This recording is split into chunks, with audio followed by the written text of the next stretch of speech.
Thank you, Wade. That was it. Oh, look at that. Pin drop. Amazing. Thank you all for coming back. I know it's difficult when there's snacks and food and stuff, but don't worry, there will be more, so appreciate it. Here we are, time for the panel session, and I am joined by some heavy hitters in the industry today, and they're going to share lots of insight, lots of knowledge. So I'm just going to do some quick intros before we dive right in. Firstly, let me start with Loren Ryan is here today. With her captivating blend of country and R&B, Loren is a leader in today's thriving and evolving country music scene. 43rd winner of Toyota Star Maker and 2024 nominee for Best New Talent at the prestigious Golden Guitar Awards, Loren's exceptional talent has seen her share stages with industry icons like Troy Cassar-Daley, Jessica Malboy, and harmonise with Kelly Rowland on The Voice. A proud Gamilaraay woman, I'm sorry, I messed that up. Gamilaraay woman, thank you. Loren has gained recognition for composing in and translating well-known Australian songs into her native tongue.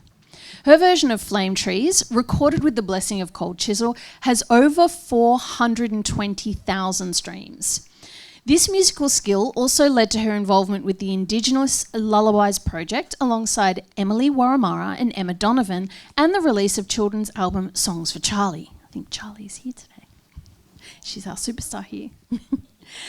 In 2023, Loren was invited to be a guest host on Play School, where she was in the studio acting, singing and dancing, and a day working alongside Big Ted and Little Ted must have been a dream come true. Would have been for me. Loren is also a Regional Sessions alumni, having attended our first Regional Sessions in Tamworth. So we're here for a full circle moment today. This could be you, everyone. Next up, please let me introduce B-Wise. B-Wise is one of Australia's most compelling and thoughtful voices in hip-hop. He's won over critics, created a loyal fan base, all because of his storytelling and fearless self-expression. His debut album, Area Famous, released in 2018 via Elephant Tracks, didn't just make noise, it made history. It won FBI's Radio's Record of the Year, becoming the first rap release ever to take out the title, and picked up Best Indie Hip Hop / Urban Album at the 2019 AIR Awards. His standout talent secured support from global media tastemakers Triple J, Complex UK, SBTV, NME, Notion and GRM Daily, while his reputation as a must-see live act saw him supporting international superstars, including Schoolboy Q, Kid Cudi, Gizza of... Am I saying it's Gizza, right? Oh my gosh. My boyfriend is Tommy Rock from Deaf Wishcast, and he will have my head for that. I'm in so much trouble. Vince Staples, and just last year, Ice Cube. I knew how to say that one. Lord. Follow-up release, Jamie, was a more deeply personal record, featuring collaborations with the likes of 1-4 and Sumper the Great, and for which the accolades kept coming. Jamie was nominated for the ARIA's 2021 Best Hip Hop Release and shortlisted for APRA Song of the Year in 2022. Also in 2022, B-Wise has formed the supergroup BBGB alongside Blessed, Manu Crooks, Kwame and Lil Spacely, debuting with their single Tough Love. As evidenced in his music, B-Wise is a powerful advocate for cultural representation and social justice. He has performed at Rock Against Racism and was actively involved in documentary series Voice for Change, presented the keynote at the 2019 Sydney Conference for Young People, and continues to show up for community through NAIDOC Week and beyond. Keeps going, guys. This is heavy hitters. Highlander. Right here beside me. Highlander's debut EP, Angel Boy, earned strong acclaim from critics and music lovers alike, firmly positioning him at the forefront of Australia's electronic music scene. His innovative and exploratory approach to music flows through Angel Boy, with standout tracks including Fallen and Untethered, and collaborations with artists such as Dev Aura and Montgomery. His innate experimental mindset leads to expansive artistic practice, resulting in projects like a beer and music collaboration with Sydney Brewery, which culminated in the creation of both a new beer, Hylander IPA, and the accompanying piece of music designed to complement and highlight its flavours. Highlander's work isn't just about beats and sonics. As a proud Gadigal man, it's rooted in cultural connection, innovation, and demonstrating a commitment to expanding what it means to be a First Nations artist today. He has been a special guest on Koori Radio's Making Music and featured on Triple J's Home and Hosed. Highlander has also been showcased on Triple J Mix-Up and performed at Big Sound. Beyond his releases, Highlander is an active contributor to the broader music community. He curated an all First Nations festival lineup for Phoenix Emerge and has been involved in APRA AMCOS's Resonate and board observership programs, contributing to the growth of First Nations creatives across Australia. Wade Keighran is also here with us today, rounding out our panel. Wade is one of Australia's most versatile creators in songwriting and rock music, moving seamlessly between writing, performing, and shaping sound in the studio. Wade earned his stripes as the guitarist with punk band Taking Sides before becoming the bass player and co-songwriter for The Scare, a band that toured the international circuit relentlessly and released influential albums, including their final album, Aussie Voodoo, which was produced by Daniel Johns of Silverchair. Alongside his work on stage, Wade built a formidable career behind the scenes at Big Jesus Burger and then later Linear Studios, where his sonic expertise as a producer and engineer can be heard on projects by Passenger, Empire of the Sun, The Presets, Daniel Johns, Sarah Blasco and Keith Urban, just to name a few. Following The Scare, Wade took on bass and songwriting duties with Wolf and Cub, where he not only performed on the album Heavyweight, but also produced and engineered it. So Heavyweight seems like a very apt title when you're taking on all those roles. His creative reach also extends into film, with credits on projects like Baz Luhrmann's Elvis, which earned him an ASSG award, The Deb, and Shirt Off Your Back, which was nominated at the 2025 Screen Music Awards. He also produced the Air Award-winning short film Dusk at Watagan's Forest Motel, showing a knack for storytelling through sound in multiple mediums. Wade brings a songwriter's heart and craft and a producer's precision to everything he works on, making his uniquely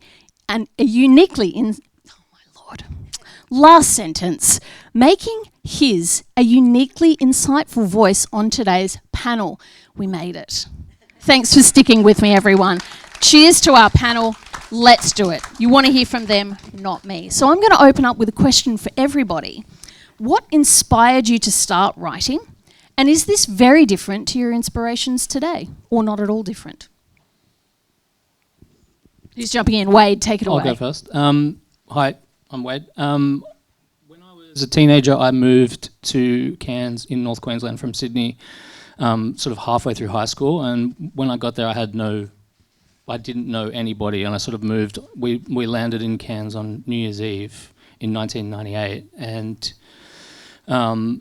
my parents got me a guitar right before we arrived, and it sort of I just dove into it because I didn't really have any friends, and so I just buried myself in my room and learned how to play like Nirvana and Green Day albums by ear for that whole summer holiday. And then when I started at school, the first people that I met were like musicians, like other kids into the same music as me, and it just really immediately connected us. I became friends with a guy called Dan Sultan. We went to school together, and Dan's obviously very famous now, and we started a band together almost immediately, and it just connected me to that part of the culture straight away, and it felt very like natural and safe and like easy, you know, and we immediately just started writing songs together. We just wanted to, it was pure intentions. We didn't want to, we weren't doing it for fame or anything. It was just like, this is what we do now, you know? Loren, I saw you. Oh, there we go. I saw you nodding there. Could you relate to that? Is that similar for you inspiration-wise? Oh, yeah, certainly. And I love that story. It's definitely similar. I grew up in Tamworth, and you know, the country music capital, and I would go to see the buskers in the street every year when the festival's on, and be so inspired by all of that. And yeah, always felt like I wanted to be a singer and a musician, and it was a little tricky to make my way into my own artistry because I started out in the pubs and building my repertoire and singing other people's songs, and it was tricky for me to find my own voice and to start writing. But I did, and the inspiration is definitely the same. Who do I want to be, and how do I want to show that? And the inspiration is still there. The message sort of changes as you grow within your artistry, but yeah, inspiration's all around. And B-Wise, I guess community and that sense of places was the inspiration for you a lot coming out too. Yeah, for me, I started quite early in my teens. I grew up in Southwest Sydney, and at where and who I grew up around with, it was something that some of my friends, my friend circle, had started doing. They had older brothers who had picked up the mic. So I come from a rap hip hop background. So to me, it wasn't even really. I didn't really understand even the concept of songwriting. I just knew about like the aspect of rap, like, you know, in hip hop, like bars, and just trying to be the best at that. It could be like 16 bars or whatever, just being the best, trying to be the best I could in that aspect. So I was definitely inspired from the lived experience, what I was doing, who I was with, the group circles that we were in, you know. And rap is also like somewhat, you can say, you know, it's changed a bit over time, but at that time it's quite a competitive, you know, space. You want to try and show that you can write the best or you can deliver the best. So that was where that kind of started. But for me then, as it grew, started to come from more of a personal journey, lived experiences, and also looking to tell stories of those who are around me that I can feel and go through what they're going through, but they might not be able to, you know, pen to paper it or express it themselves. So it's almost like, you know, me absorbing what's around me and putting it into paper. What about yourself, Hylander? Inspiration-wise? Probably quite different to these fellas, actually, because I don't use my voice. I don't tend to write lyrics, like sparingly here and there with collaborators. But so my background with music, I started classical piano at 4 years old. Thanks, Mum. And picked up bass guitar in high school, then went back to keys with jazz. But I never wrote anything. I found, similar to what you were saying, Loren, like I was, you know, doing covers, you know, whether it was like classical music when I was younger, got into like rock when I was 14, as every kid does. And then, yeah, it wasn't until I had my hands on the whole orchestra with production where I started like writing my own music, and it was an obsession with creating new sounds. Like it started off with, you know, nothing palatable in like a, you know, pop structure or anything. But yeah, I got really obsessed with creating something new that potentially no one's ever heard before. And that really inspired me. So then I kind of used my musical background to arrange those sounds into something interesting but like palatable and a bit more conventional. So these days I kind of make everything in the electronic space, whether it's like cinematic stuff for film and TV, or, you know, house tracks and club bangers. But it definitely started with an obsession with sound design. No, that's great. Yeah, I mean, that's going to lead beautifully into, we talk a little bit about process, and obviously a lot of us come from a background of covers before we move. Before we move into writing. Loren, when you were shaping the 5-track arc of Homecoming, what was the first anchor point for you creativity there? Was it a lyrical theme, or was it a melody, or just like a sonic sort of palette overall? How did you keep all 5 tracks sort of feeling like one story? Yeah, so I had to look at all the aspects of me as an individual, and with Homecoming, I really wanted to present myself to the new audience that I'd just picked up, you know. That was the EP that I won through the Toyota Star Maker competition. And so writing those songs, wow, yeah, I feel like I want to be really, truly honest. And when I think about all of the songs that were on there, some of them were, you know, ones that I'd written and that I'd cared about, but I wouldn't necessarily say that they're completely me. some of them were just to please other people, I feel, that I was working with. But, you know, it still comes from me and it comes from my mind, and I'm proud of the things that I was able to create. So, yeah, for a couple of them, I just had people in my ear, like for the Almost Home song and My Favourite Summer. It was a lot of pressure to create something that kind of sounded like somebody else, like a Keith Urban track or this or that. And so I really tested myself to try and write something along those lines. And then for the rest of it, I was like, nah, I gotta say what I want to say. there were tracks on there as well, like Human, which is a song that I wrote for my mum and my sister, and partially for my journey. There are times where I felt like I really had to prove that I belonged in country music. Being, you know, black, following, growing up in Tamworth, you kind of push to the outskirts, and fighting my way to perform at the festival was a lot like that. For a long time, the only opportunities that I had performing at the festival was the Aboriginal Cultural Showcase, which they had like at a park way away from the CBD. They're like, put the blackfellas over there.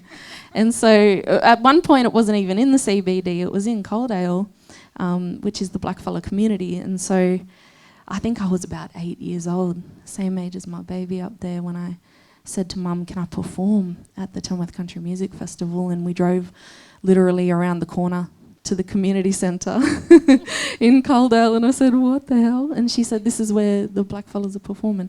And so to go from that to win in Toyota Star Maker, I still had to fight for my voice and my stories to be on my EP.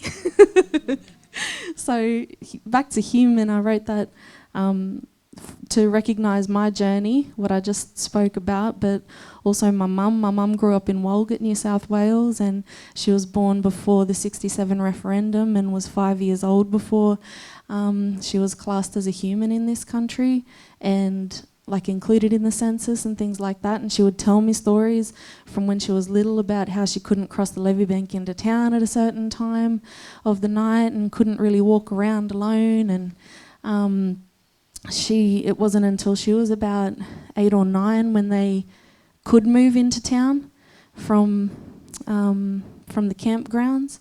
She grew up in a tin shack with her 8 brothers and sisters and her mother and her father and her grandparents and her great-grandparents all at the campgrounds. And so to write those stories, and then also my sister, I have 3 sisters, and the one straight above me has Down syndrome, and so she's been my best friend throughout my life, and I've seen her struggles and I've lived her struggles with her, and I've been there for her, and she has been there for me even more so.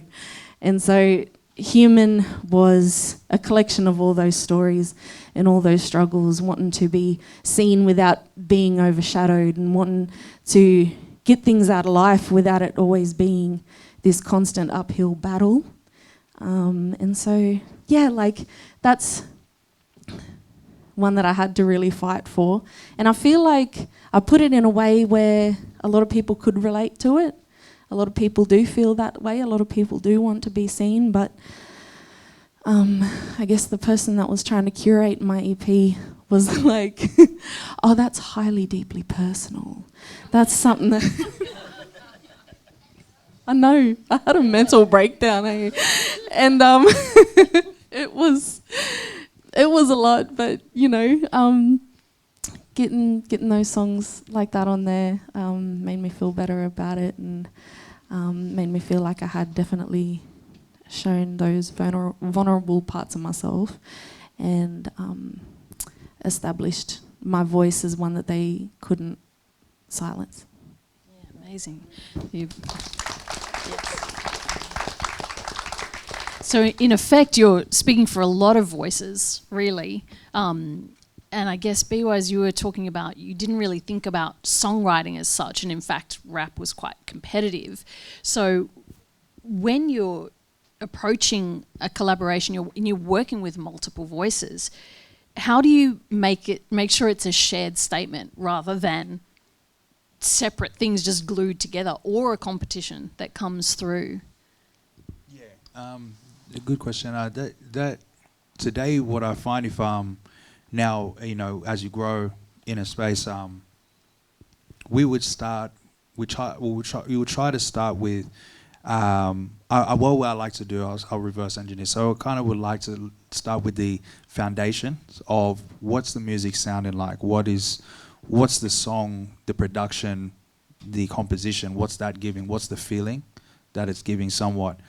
And then whoever's confident, if you, like, again, you know, it's if we're talking about a group setup of people, whoever's confident to start, you know, blurting out ideas or keywords or something that might come, a thought, a feeling that might come from the composition or the song that's being heard, we'll throw that around the room. We'll say, okay, that feels good, or how about this, or how about that, to try and find that relationship between the hook or the chorus area, like what is the general song saying. And then once, where you kind of find now is, if you're in a good space already, you want to be creating with people that, you know, either you already have a good, you know, relationship with, or you have, you know, kind of a good rapport with. You'll then start to feel mutual about the concept or the idea that's coming into place. And then that would then sort of lay the gel, okay, this is the direction where we're going. Then we'll kind of go into your own sort of pockets and talk about, we're talking about verses maybe, then we start to talk about your own experience and your own journey, and what the concept might be saying to you. And amongst co-creators or co-writers, you can appreciate what they're saying. One thing, even off what Loren, you were just saying as well, is super dope about like just having your own story and being true to what you're saying. That's I feel you on that, and I can relate with that, and that's very important. And I think what we tend to do, I think in all musicians in general tend to do, but especially in rap, in the space of hip hop, rap, R&B, we kind of just like, oh, that verse, that's your story. I'm not going to come and tell you like how to change it, how to move that, where to move that. That's your piece. And sometimes how we kind of like to do it is like, whatever you've said, that's what you said, and that's how it's going to stay. Maybe what you were mentioning as well, then when there's other people involved in the business side, they might come and say, hey guys, I'm not really sure about that concept or that word you say, you know, well, that's how we delivered it, you know, that's how it is. But yeah, I hope that answers the question, but just that's where we tend to sort of gel if working collaboratively as songwriters. Yeah, definitely. Now, this is an interesting one. Hylander, Indigo Child was largely written together by email with your vocalist, Dennis. What practical systems did you use? Like, were there demos, were there reference tracks or prompts? And what problems did that create as opposed to being in a room together? Research team is working overtime. That was my first single from ages ago. I'm very impressed. So this was my first ever release, first time collaborating, as you say, virtually over email, completely online. And it was kind of, I think it was 2019, so it was like just before pandemic kind of time. So it kind of was good practice because most of my collabs for the ensuing years had to be online. What were the specifics of the question, sorry? So how did you manage it via email? Did you have to use reference tracks? Did you use like keywords, or, you know, how did you manage working with someone who's not in the room? Yeah, so I remember like little things that happened. So like, I'm no singer myself, but I kind of wrote the main melody for the hook, and my only way to communicate it was to like heavily tune my voice and then like send it through to her so she could like get it.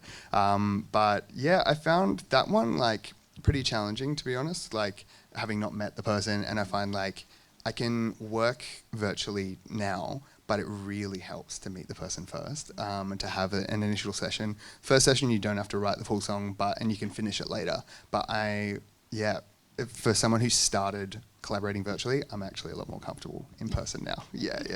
I hope that somewhat answers your question. Yeah, for sure. Now, Wade, you're both a musician and an engineer and producer. So when you're collaborating, how do you decide when you step into producer mode? Like you know. It's a really blurry line, I think. Quite often, I come from the school of Steve Albini, and Steve Albini, for those who don't know, was a producer who sort of produced the later Nirvana records, and his ethos was always you're there to represent the band and their vision, and they know the songs better than you know them. They've worked on them, and it's their idea. So I try to sort of not get in the way of that a lot until I see a point where they might be struggling with how their vision is being presented, in which case I'll step in and have suggestions, and quite often that's just, I play it by ear. A lot of what producers do, I think 90% of what I do is like psychology, and it's just like making sure that everyone feels really groovy and that you're not imparting too much of yourself. I don't want every record that I do to sound like a Wade Keighran record. I want it to be, I'm working with this band called Polish Club. I want it to be a Polish Club record, and then I'm working with Jack Ladder, and I want it to be a Jack Ladder record, and that is really important. And a lot of, I heard Anna say it before as well, that engineers and producers are sort of one thing these days, and so I actually like that process more, being a producer and an engineer at the same time, because having extra people in the room, having a lot of people in the room can quite often confuse things, and they're paying, the artists have come to me because they appreciate my taste. A producer is just basically someone who has good taste, and they want your taste. And so without giving too much of that, I like to sort of blend it together and really I think that's what I'm trying to answer the question, but that's what I think. Okay, so you mentioned then you don't want things to sound like a Wade Keighran record. Do you have then a sort of change in songwriting brain when you're going from pop rock stuff, more rock, I've heard your stuff, to your short films and your film scores and things like that? Is there a different writing brain that kicks in? Yeah, there's certainly it's a totally different world, and I've become sort of a 5-lane highway in terms of like where I sit in the music industry, and those lanes are quite blurry, but there's a lot of young people in the room that probably don't remember Video Easy. But the best job I ever had was working at Video Easy in Stanmore, and I was just this is the coolest job ever. And everyone wanted that job. And it was me and my little brothers. We at one point it was just me and my brothers that worked there, and we just had the best time. And we're still obsessed with films. And I realize now, and going back and watching movies that I watched back then, I realize now, because I wasn't really in the music industry, I was just playing in bands and stuff as a teenager, and I wasn't really paying attention to film music. But then I realize now that a lot of the music in those films was affecting me, and that's the intention of it, is to emotionally affect you, but subliminally. And it's so important because music, I love music, and that's why we're all here today. And it's a phantom. You can't really touch it, you can't see it, but you can hear it and feel it, and it gives you a feeling. And we sort of all have a BPM within our bodies, our heartbeat is constantly giving us a beat. And then if you hear up-tempo music, your heart will try and keep up with that, and that's what makes you feel excited. And if you hear mellow music, and it's usually sort of a down-tempo thing, your heart rate will try and match that just subliminally. It's just an automatic response. And so a lot of both things apply, feeling is applied to both of them, but with film scores, the feeling is coming from a visual. Whereas with band stuff, the feeling is coming from their energy. So that's, they're similar, but there is subtle differences. Yeah, for sure. Yeah. Now, sort of running on that, the energy and the feeling that you have, and Loren, you were talking a lot about deeply personal things and input from industry. What about when you're co-writing with someone? So a song like Suddenly, which has a co-writing credit with Melanie Dyer, what part of that song changed, if any, in the collaboration? Was it like the lyrical, the emotional point of view, or how did it change up when you bring a co-writer in? Oh, yeah. Okay. So for Suddenly, I didn't have any idea of how I wanted it to sound musically or melodically or anything like that. All I had was the theme and the context that I wanted to write about. At the time, my baby was 4 and I'd raised her by myself since birth to age 5. I'm married up now. But those years were incredible, the happiest years of my life. And she was developing and growing in all these ways and becoming so much smarter and just eventually making me redundant in my job as a mum. So it's a beautiful and bittersweet thing. And so after crying for 4 hours, we wrote the song. That's not even a joke. And this, at that point also, it was the first time that I was going to be away from her for a long stretch. And so I was feeling very sentimental and very sorry for myself. And so it was a blessing to get in the room with Gavin Carfoot, who's got an incredible family of his own and can resonate with the feelings. And then Melanie Dyer, who is in her own right one of the best storytellers, one of the best songwriters that I've seen and heard. I love her and I love her style, and oh man, she's incredible. So I felt so lucky. I felt like a noob to the whole process as well, because this is one of my first ever songwriting collaboration things that I had done. And so to walk in there and come out with a song like Suddenly, which is about your baby growing up way too fast and you're not ready. You're not ready for any of it. And I just wanted to make a song that other parents could sit in those feelings too, I guess. But how did it change? It was really interesting, because I would say that was probably my first ever co-write. It was interesting to see what other melodies people would come up with and how the music would sound to them.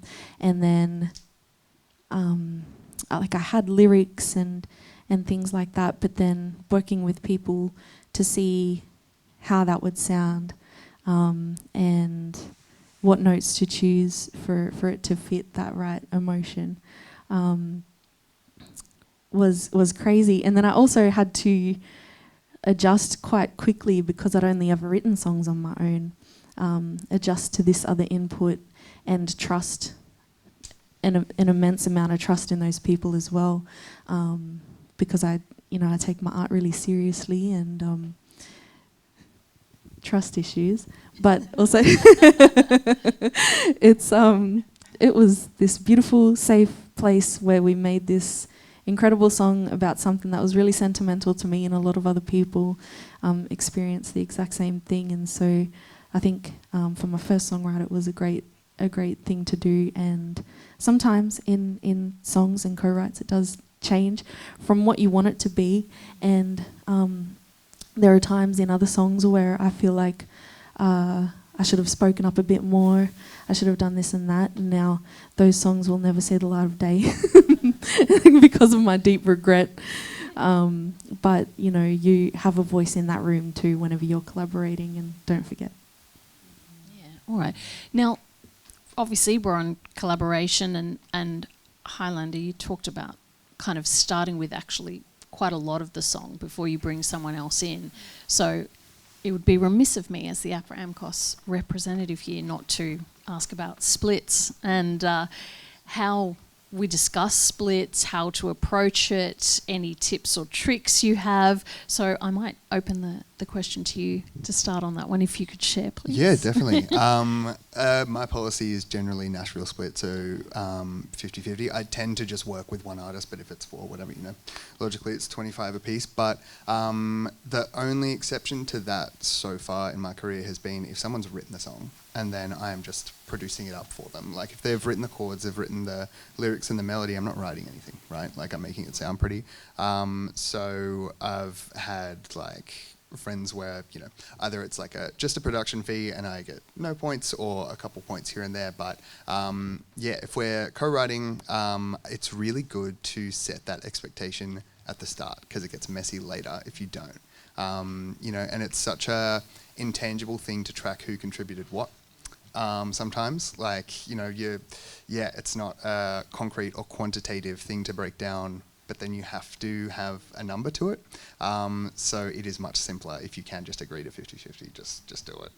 But has anyone got any more complicated stories on that one? I actually do. I was part, and it wasn't me personally, but I was part of a session where I was just engineering, and the members of the band were producing, and they just didn't really know how to work that studio, and I was sort of the in-house engineer at the studio, and I'm not going to name who it was, but they're a very successful band, and they. At the end of their first album, they all sued each other for songwriting credits, and one specific person in that band won because he did in fact write the songs, and they were just sort of putting together some melodies. But like he had earned what I think was his 50%, and then they had to split the rest of it between the remaining members. Now, when it came back time to do the second album, which was the one I was involved in, that they had a mediator sitting on the couch in the control room. Was this Metallica? Because like. They had to log, sort of like trying to catalogue that unquantifiable thing you were talking about, and it's impossible. But he was sort of logging when people were showing up to the studio and and who was writing what, and because the label that the remaining members that got sued and lost didn't want the other member there, but the label were kind of like, well, he wrote all the songs last time, and that's why it's successful, so he's going to be there. And it was such an awkward. It made for just like I couldn't believe it. They got through it in the end, and there's huge results there. But I just thought it was so weird. Oh yeah. Amazing. B-Wise, do you have any? I mean, you've got a lot of collaborations. You've got your super group of hip hop artists. Well, yeah, not as much as these days. But at the time, like things like that. Like Hylander, I tend to work one-on-one these days if I'm working my solo stuff, one-on-one with a producer. Usually it's someone that I've built a relationship with or built a trust, so we tend to just go with the 50-50 splits, keep it fair in that regard. Even though as much as I would do more of the composition as far as the songwriting is concerned or theming, they might have little additives and things like that, but they're composing in their own sense and writing, melody through music production, things of that nature. So, but when you're in a larger group as well, it can get a bit like stickier, but you try to work in a sort of sense of fairness. I find that here in Australia there is kind of somewhat of more of an element of that fairness of everyone who's in the room, we all were here the same amount of time, we all spent the same amount of time on the record in the session and after. Then we tend to try and keep it a bit even. I do find in other markets or territories outside, in the States or in the UK, there might be a little bit of a different type of culture in some circumstances, depending on the size or the nature of the performer or act or someone you're writing with. There's things. It's good to sort of keep or once the song is sort of put together before it comes out, good to follow back and swing back and say, make sure those splits are sort of up front. Same for you there, Loren. I see you nodding to that one. Yeah. Okay. Yeah, pretty much. Mm-hmm. Beautiful. All right. Well, we have some time for questions from everyone here. Could I get a show of hands if we'd like to ask the panel? Oh, we've got a question over here. We'll just grab the microphone. Should we start on? No. Sis, what are you gonna? We'll start up the back and then we'll come to you. Just got a question for Mum. Is it, can I go? Yes. Oh, no, up the back. Yes, yes. Wow. Perfect. Thank you. Do you guys have like a template or like a standard thing that we can send out? Like, we're regional. I mean really regional. I mean hidden in a cane field in the middle of nowhere, heaps of islands, there's no road type regional. And so a lot of the work that I do with my music, if it's collaboration, is online, or I have to drive hours and hours and hours to get to the places that I want to create a track or finish writing my song. Usually I'm the one writing lyrically and then also putting the chords to it, but I love working with producers to get that different vibe. Or if I like listen to your stuff, I'm like, that's sick. I feel like you could do sick stuff to this message. Let's work together on that. Do you have like a template that I can send out to sort out that part?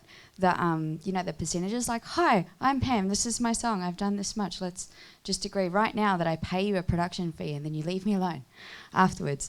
Or like, let's go 50-50. Do you have that? Does APRA do that? Does anyone have that? APRA does not do that, but there are some tips I can give you for that. So the first place that I would look is the Music New South Wales website for some free resources. They have a legal pack. So they have all different types of contracts, studio producers, session musicians and things like that. They have these checklists that you can go through. So it's not an actual template, but it does have a list of all the different clauses that you might want to include in a contract if you were pulling it together yourself, and things to look out for. So that would be my number one free resource that you can get. Okay. If you want an actual template, I know that the Arts Law Centre of Australia, they have all the different contracts and templates for each of them that you can get. Now, that one's not free. You sign up for annual membership with them. I think it's $250 for the year. Okay. But once you've got those templates, you can use them as many times as you like, over and over again. So artslaw.com.au. Artslaw.com.au. And then once you've got that and you send it out, like as an artist, if you approach a studio or a producer or anything and I hit you with that, does that make me a wanker? Or like, is that cool? Not at all, no. I actually like those conversations right up front when I'm working with people, for sure. It's like, it's your art and it's your thing, and you can sort of dictate terms, and then it's up to me whether or not I accept those terms or whatever, and it's a discussion. Okay. And we're all everyone's pretty friendly. Like, yeah, I just always feel weird about it, you know? Yeah, okay. It's not always the thing that you want to, like, always have that conversation, you know, feels a bit awkward, but, you know, it could be so casual. And you said you're like regional, like you're far. And even like it could be something just in the sense of like, I'm not sure if you know, network will speak with any, you know, producers or co-writers. You sound like it might be like a good place that someone might want to come up for a drive and do something where it's like a writing camp, or like where, you know, you say, hey, I've got this great space. You can come out here and think, you can write, you can produce, come and stay stay here with us. And then let's do a camp for 1 to 2 weeks. And then you're building the bond, you're building like this relationship, and you're also building a catalogue of music, and then like by the end of it you can say, so, you know, like I would love to split this, you know, with this, you know, 50-50 or whatever, but the thing is you're building that catalogue of music, and then they'll go back to wherever they are and keep working on it by correspondence, you know, something like that. Just to add to that, sorry, and to kind of put your mind at ease a little bit more, definitely not a wanker for setting an agreement, but you got to think, like, from the producer perspective, I have a template and I'm going to send it to you anyway. The conversation's going to come up. So definitely don't feel weird about starting it. As I think BY said a second ago, like, yeah, you can kind of start with your terms. Because, you know, I have mine and like we're going to have our own preferences or whatever. But yeah, like the conversation's going to come up and you're going to have to meet in the middle or maybe compromise a little. So yeah, why not start it? Definitely don't feel awkward about it. All right. And we still have a question from Charlie here. Anna, would you mind? Sorry, we've got pause for the running. I don't know what to... APRA staff getting their steps in today. We love it. We need some music.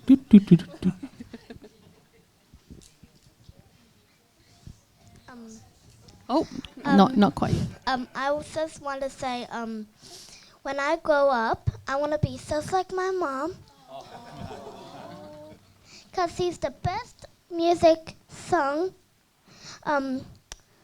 singer, but also all of these people at the front are also the best. Thank I you. noticed you guys didn't provide any tissues here. Thank you. Thank you so much. Thank you. And you will be. Very brave too. You can all get that as your ringtone. We'll send you a clip. She's so deadly. She's such a good singer and dancer. And she's, I mean, look out. Any other 8-year-olds better be practicing. Oh, we have a question here. Thank you, though. First, I just want to say thank you for being here, because you guys are all amazing, and we all need people like you in this world.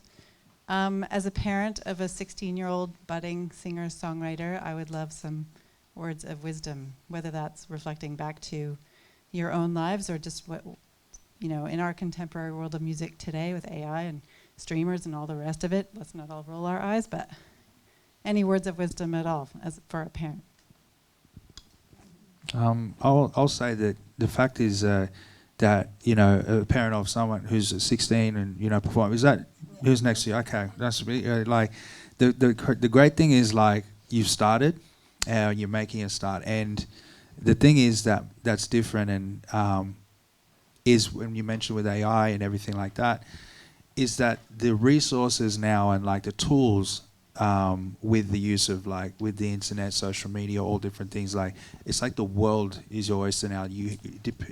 I'm not sure if you live local, but the thing is, you now could amplify your art and what you're doing and your story to someone in, you know, in Manchester or London or in the US, just from, you know, where you are because of that. Now, the thing is just getting started, but also taking your time and switching off sometimes from the devices and just sort of getting to know your own, you know, story and getting to know where you're comfortable, and then sharing. Don't feel the need to always overshare, as much as the internet would always say you need to post 3 or 4 times a week. You need to, you know, it's all good. Just like, you've got so much time to grow in your craft and grow in your story, and, you know, and just put it out there when you want. But the good thing is, look, AI that's a whole, I think that's a portal that we can sit here and, you know, go back and forth. But with all that happening, I would say, like, yeah, technology is something that can assist, it can help, it can guide, but also,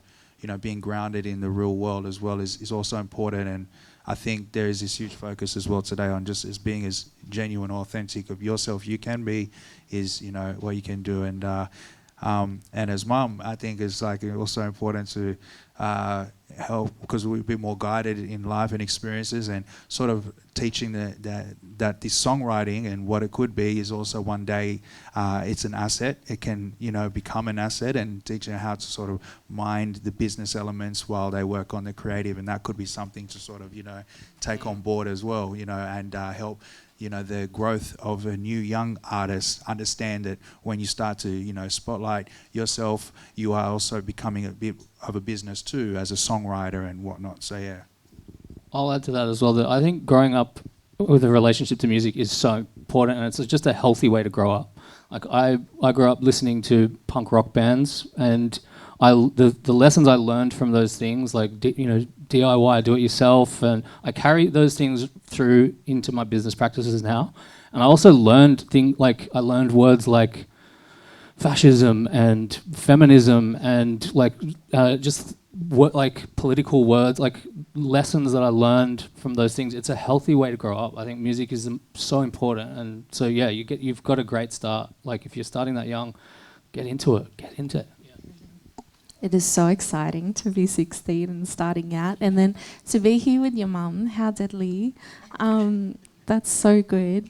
I feel like, man, if I could be 16 at this time, like right now, how good would it be? Okay, so I really feel like there is no reason and no obstacle in the world why you can't be great. And you can't learn as much as your heart desires about what you want to do. I would definitely use AI to learn as much as possible. Ask it those questions.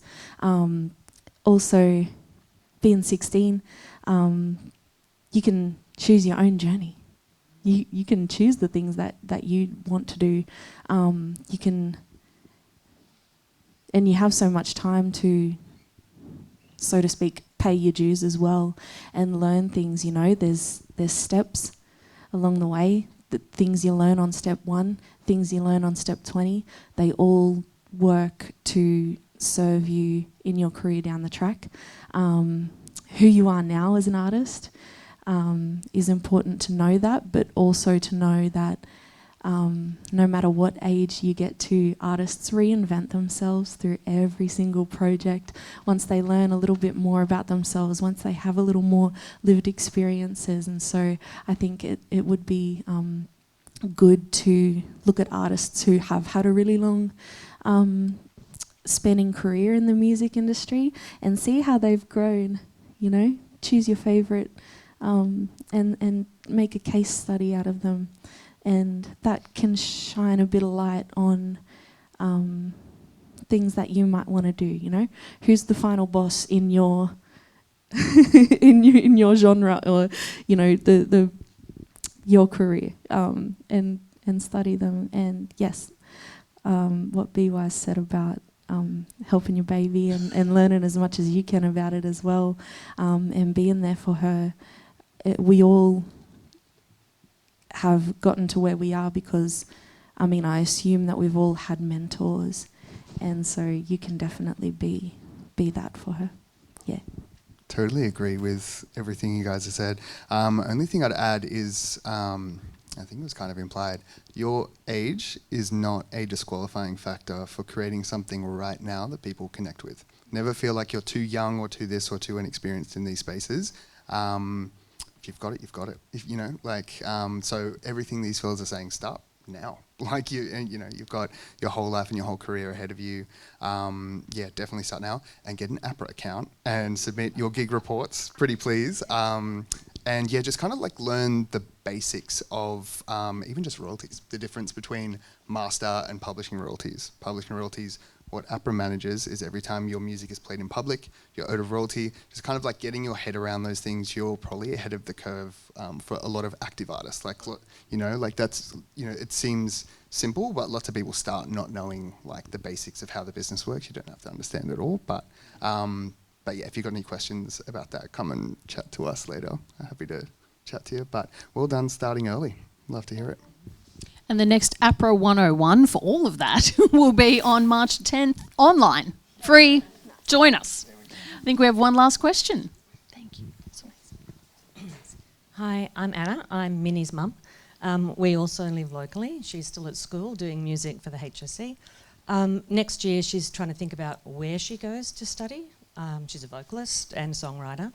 But it's really, when we're regional, like, you know, you hear all these names, JMC, AIM, the Con, you know, all sorts of stuff, and we really don't have a lot of access to figure out where does she go, like where is best, how do we do that, and that next jump, if she's going to go somewhere and spend, you know, 3 or 4 years doing a degree or, you know, performing or whatever it is, it's being in the country, it is just really frustrating that we don't get a lot of that information. You can't just turn up and hear their open night every time.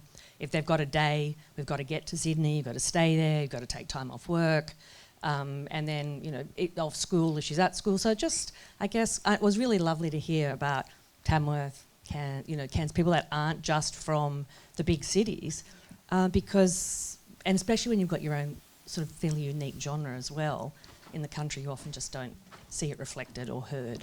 So it just was sort of what advice you might have for Minnie in, where to next, I guess. I might just speak to that really quickly because I did go to JMC. And actually the open days, you've mentioned that. So if it's not an option, I wonder if, seeing if you can organise an online meeting with them, because I went to a few open days and it was the vibe at JMC.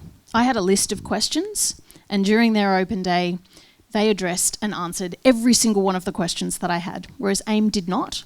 And at the time, there was no program at the Con, but they now have one. amazing teachers there too. So that would be my best advice if you really want to do one of those courses. I've done one. It was great. Try and connect with the people there. Have the questions. Know what you want to get out of the course. What are you trying to get out of it? Can they give you what you want? You know, I wanted to be a little bit more self-sufficient. I wanted to be able to know how to press play in a recording studio or set myself up to do a live show. So they were able to teach me that sort of thing. They teach you a bit about touring and, you know, managing your own business, and they're practical skills that you need. And then I ended up with a great job at APRA. So if you want to work for APRA AMCOS, it's a direct line to that too. We've got heaps of alumni from those places. But that's my best advice. Like, see if you can connect with them, because one of them will resonate with you and you'll know that's the one. Yeah, and they're all subtly different to each other. They all have strengths and weaknesses. And like I know a few teachers at JMC. I know that facility. I think it's great.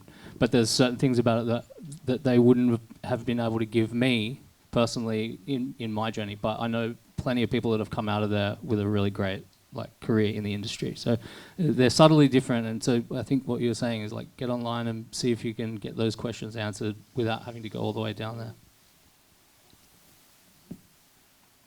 All right, how are we doing? We are bang on time. So thank you all for those questions. That's given us a lot to mull over. And thank you so much to our panel. That was hugely helpful. I learned things. Be Wise, Wade, Loren and Hylander. I can't wait for the workshops this afternoon.